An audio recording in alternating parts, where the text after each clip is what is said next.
These dreams may disturb, That's all good. but they are sure to excite. Always how I like my humor. Buckle up. No, telephone. Okay. So this first dream is one I haven't told before. The second one I've told before, but there are many new faces here. So I'm sure we'll all appreciate it. Yes. Now the first dream starts in a park. A park by my middle school. Okay, this is called Osage Park. Middle school is called Charlottewood Middle School. And on this day, my biology class was being held in the park. Now I'm actually in community college, but it's just set at my middle school because this is how dreams work. And there's an essay due this day. And I show up early and I'm, feeling super confident. I got my essay. It's a whole one paragraph. And I'm looking around and everybody's talking like, oh man, this essay was so hard. Like, I spent 30 hours on this essay. I didn't even finish it. And I'm just looking at it like, I don't know, it seemed pretty easy to me. And, people start trickling in. And one of them is this girl in my class named Imogen. I'm talking to her and she's like, oh, like, she's British. She's like, oh, I didn't. This is such an abomination to the British accent, but I'm going to do it anyway. Like, oh my god, like, I didn't even finish my essay. And basically, this is just where the conversation went, but we came to an agreement, okay? A gentleman's agreement. I would finish her essay What else would you finish? in exchange for a blowjob.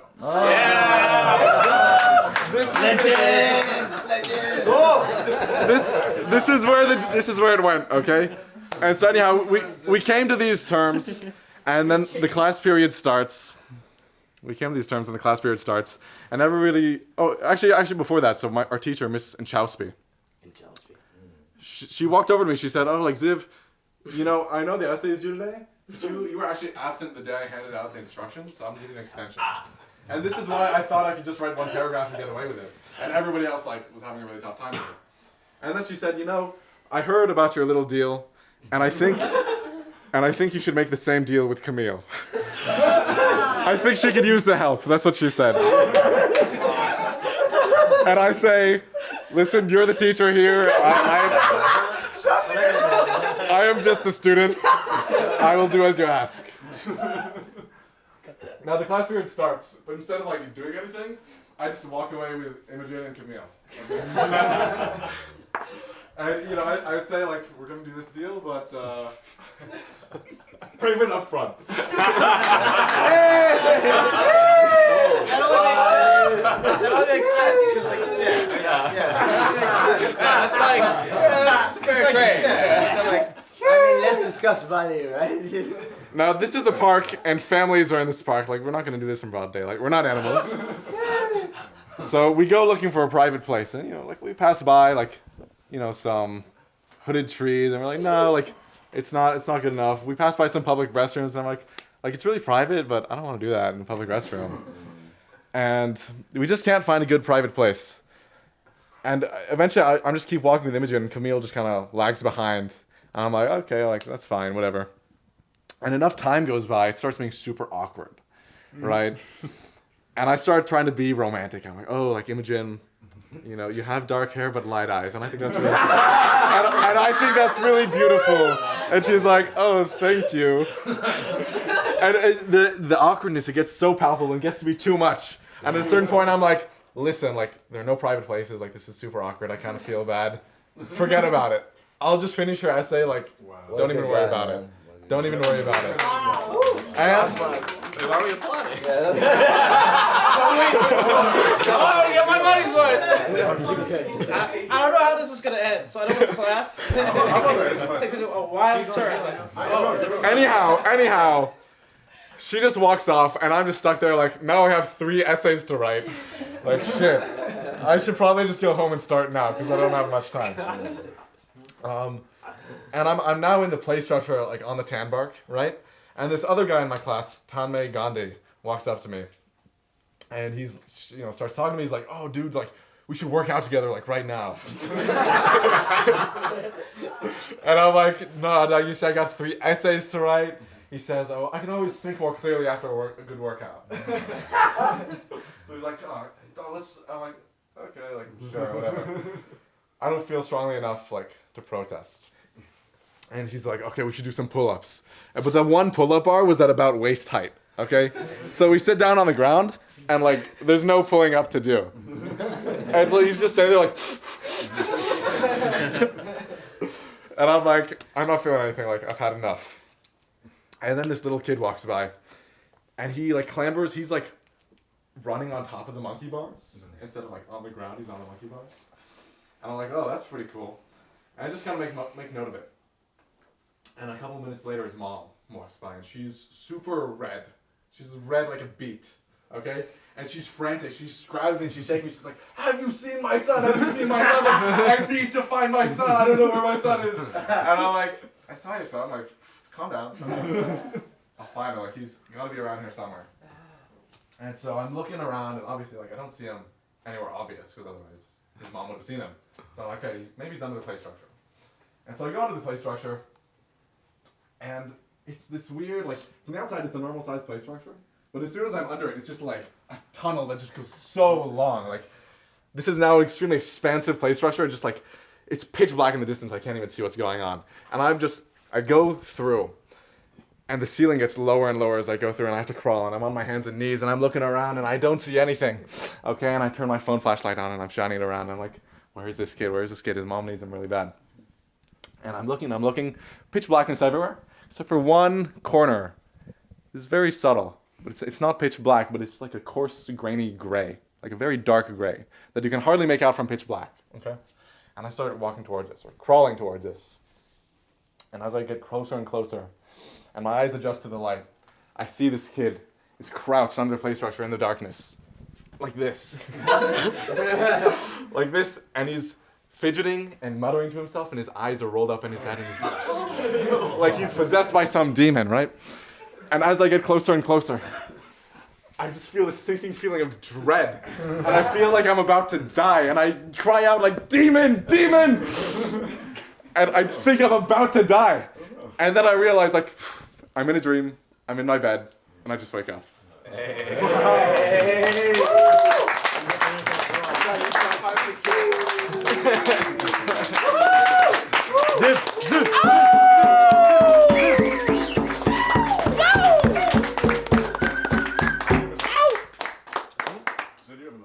Yes, there is another one. That was dream number one. That was dream number one. Okay. So dream number two starts off, I'm driving to school, but I'm sitting in the back seats, okay, holding the driver's wheel like this. Now, obviously, I don't have very good visibility. I don't have the mirrors, like, it's the wrong angles. All the angles are for the driver to see which cars are next to him and behind him, right? Break up gas. I don't know. I just know, all I know is I'm sitting in the back seat and my arms are gripping the steering wheel and I'm driving, okay? Now, I decide to merge lanes and I crash into this guy immediately. Immediately. And then my car just like, you know, it skids and it spins around and then it goes over the edge of the road and like falls into a ditch in the forest, right? And my car is just like bumping end over end and I'm just like getting knocked around. And then finally the car comes to a standstill and I'm upside down. And I like, crack the door open, crawl out like I'm a mess, right? Get up, dust myself off. I'm like, oh my God, like, ugh. And I know just, this is one of those dream things where like you know something. The police are like there. This is something I see. I see like sirens. I see the lights and I hear the sirens blaring. And I know the police are like, I'm wanted, you know? I'm now a wanted criminal because of a fender bender. Maybe more than a fender bender. But like the police they want me, okay? And I'm like, shit, I gotta get out of here. And so I like crawl through the woods and the police are scoping me out with their flashlights, but they don't see me, I'm good. And I slip past them, and I just like run, and I get home. And I dash upstairs, and I hide in the corner in the fetal position. And all the while I hear the sound of the police sirens just getting ever closer and closer. And there's a helicopter I see out the window. Zee Stooks, we know you're in there. Come out. I was like, no, I don't want to come out. No. And just police cars start showing up and circling my house. And there's a whole line of them. Okay, and I hear them like, they're deliberating now. They're like, okay, he's in there. How are we going to get him out? And they're all like huddled up. And then eventually this one policeman starts walking towards my house. He's got this huge neck, as thick as both of my thighs. Okay? This man is a beast. and he throws a grappling hook with a rope onto my balcony. And I peer down and I see he's starting to climb up the rope. And I'm like, I'm scared. I fear for my life. I run back into my bedroom and I grab a sharp pair of tweezers. Okay? And so this guy, he pulls himself up, and I see one meaty forearm slap onto the balcony. Another, he hoists himself up, and as soon as he does, I take these sharp tweezers. I plunge them deep into his chest. And he's dumbfounded. He would not have expected this. He's like, whatever happens, I can overpower him for sure. But I caught him by surprise. And there he is, like tweezers stuck in his chest, and he's bleeding out. And he's looking at me, he's got blood coming out of his mouth, and he's like twitching and gasping and choking on his own blood. And he falls straight backwards onto the ground, and it's a long fall. And he just like spasms on the ground. And then all his comrades circle around him, and they're like, Bill, like whatever his name was, like, we love you, don't leave us. But it was too late, there's nothing they could do. And these guys now have hatred in their heart for me. At first, it was just a matter of the law, but now it's personal, because I just killed their friend. I just killed their friend. And so they're just like on double time, and I see them like scrambling, and they're like huddling again. I'm like, oh, shit, I gotta get out of here. Okay, so I run back into my bedroom, and I grab some very sharp colored pencils.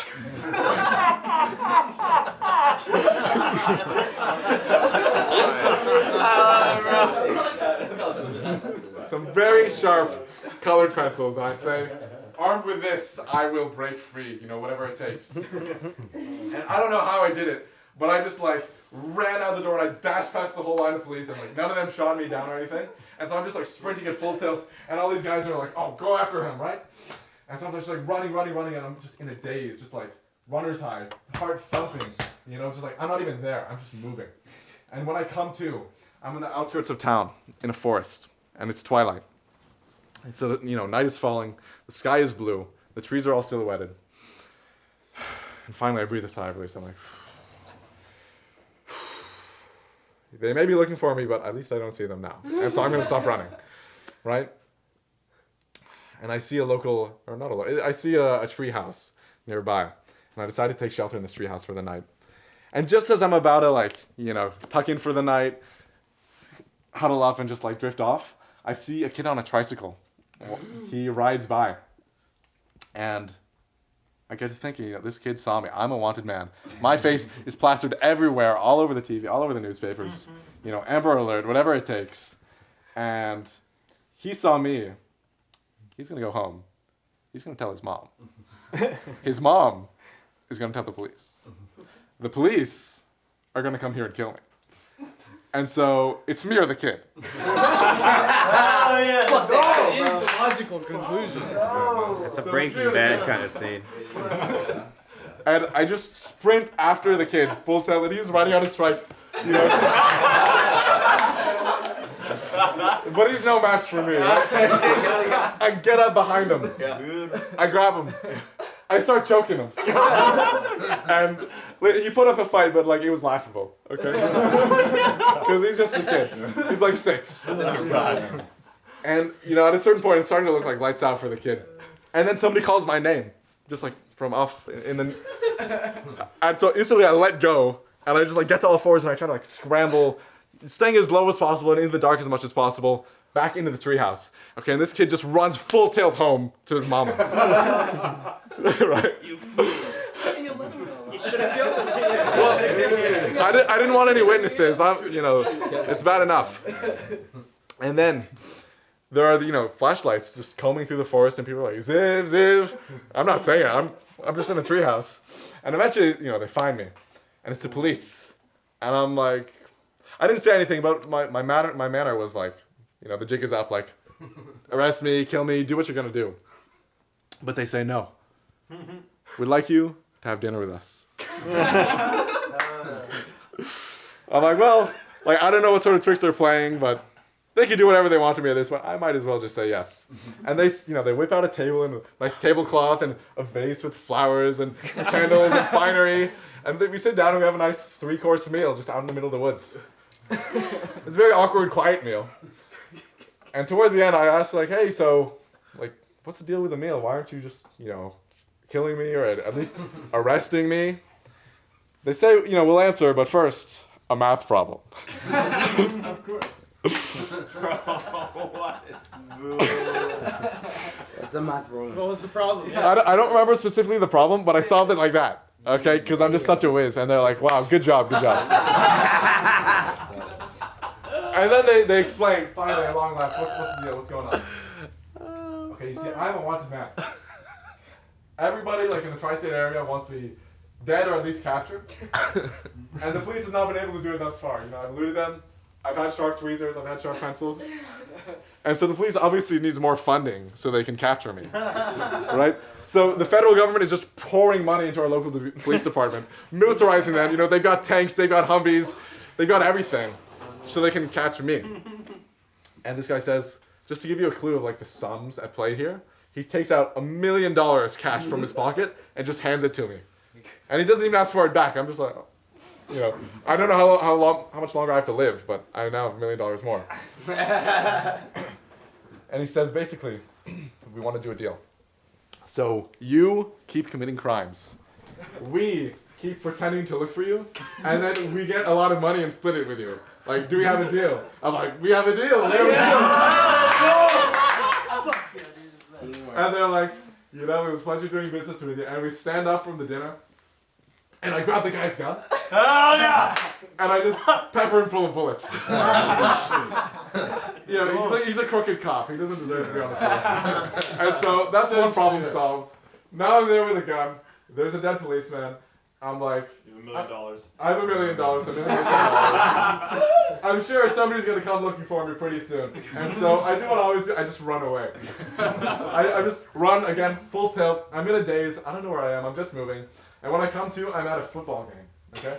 And I basically just show up on the turf. And the two teams, they stop playing and they all like turn and look at me, right? And I'm just there with my gun, just like, and the floodlights are trained on me. I'm just there like, hey, what's going on, guys? And then all these linebackers just start rushing at me. Let's go! I just like battle cry. Like, we're gonna get this guy. And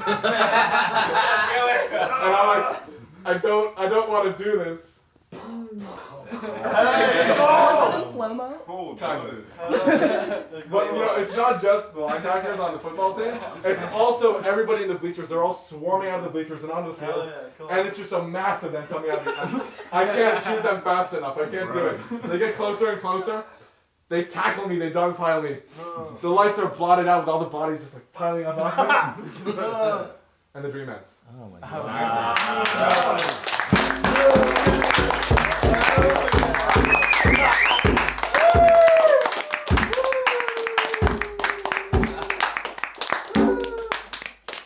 Now we're getting by the mob. I'm